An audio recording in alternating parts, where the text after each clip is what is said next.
Hey guys, welcome to the Massive Iron Channel. I'm Steve Shaw. In this video, I'm going to talk about seven. Yes, can we count to seven?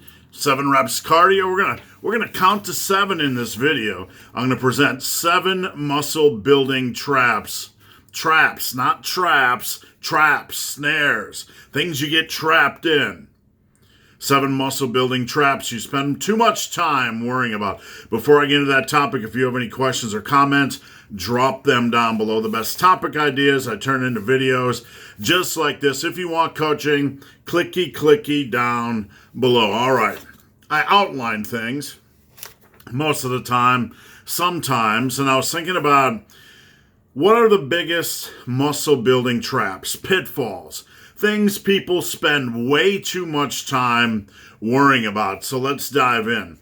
Number 1, you worry too much about training frequency. This is a big one.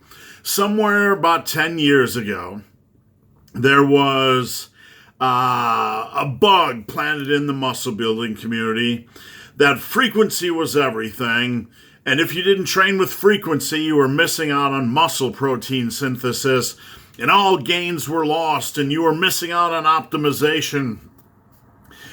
We never really talked about, right? We never really talked about, or they never really talked about the difference in optimization over a 4 or 5 year period of time. I did. I continued to beat the drum that it didn't matter. This year, basically, science caught up, and we looked at meta-analysis and realized it doesn't matter how you train over a long period of time. If it's the same volume, if it's the same number of sets, if it's consistency, if it's hard work, if it's consistent nutrition, doesn't fucking matter. Oh, I use the F word. Doesn't fucking matter. So don't worry about frequency. That's old school fool news, okay? That's nothing you need to worry about. Progression, consistency, good nutrition, pick a damn workout you enjoy, and run hard with it. All right, number 2, you worry too much about volume. So many volume discussions. How much volume do I need to build muscle? You're trying to engineer things backwards, right? Like, you don't worry about volume. You worry about the same shit I just talked about a second ago. Consistency, progression, good nutrition, etc. Volume is something very personal. Like, people will come to me and they're like, I want to add volume. I'm going to add 1 set per exercise. That's ridiculous. You should be evolving programming based on needs. Evolving programming based on needs. This is something I've talked about for well over a decade. What does this mean? Every exercise is different. So you're in the gym, you're in the Jimmy Wimmy with your little notepad, tracking your workouts, right? You had your pre-workout, and you find, I'd like to do another set of barbell rows.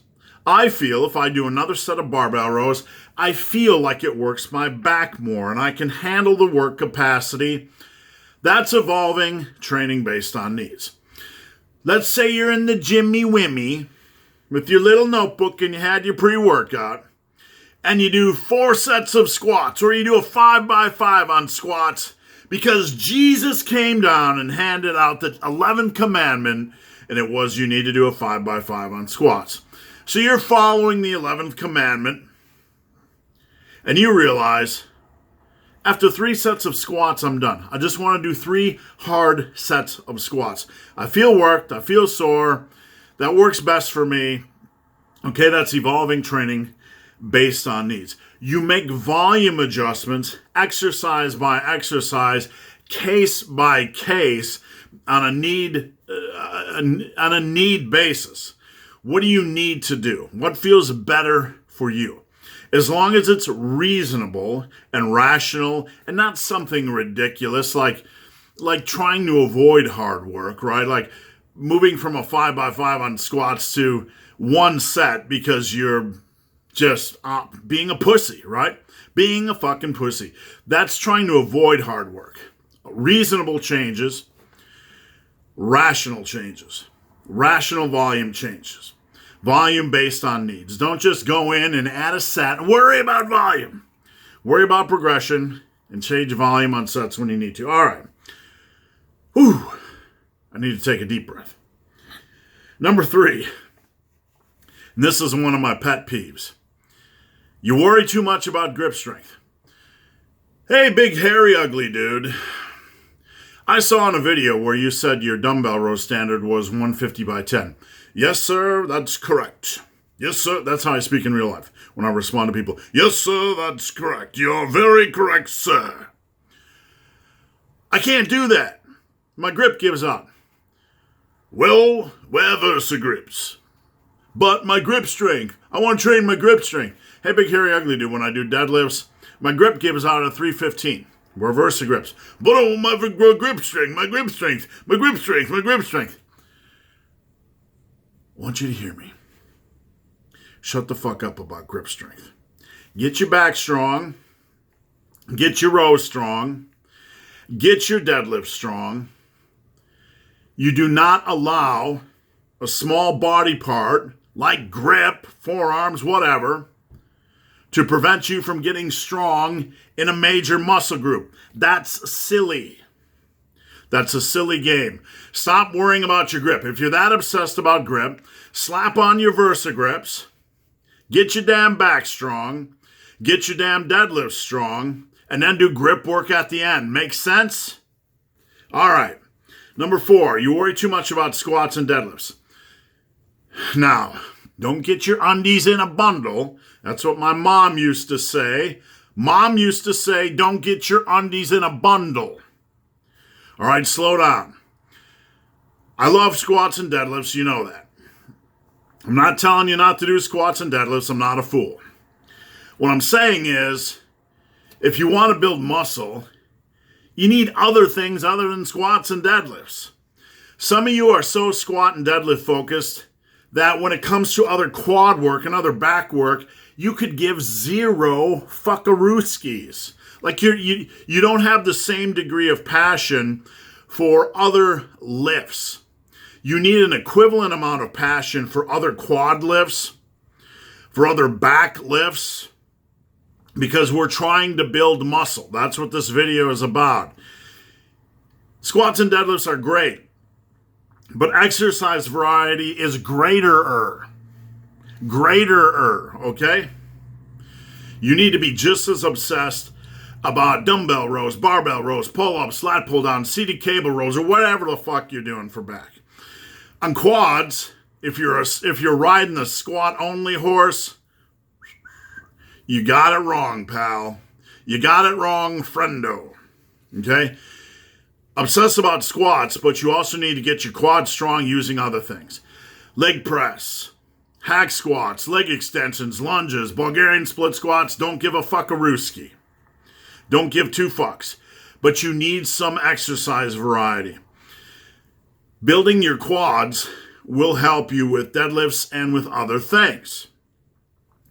If you only do squats and your form is shit-tastic, you could literally spend 2, 3, 4 years not building a lot of quad strength because your form sucks. So broaden your horizon. If you want to build muscle, you need a variety of good quality exercises, and you need to be just as obsessed about them as you are squats and deadlifts. All right, we're running along. Let's get to point 5.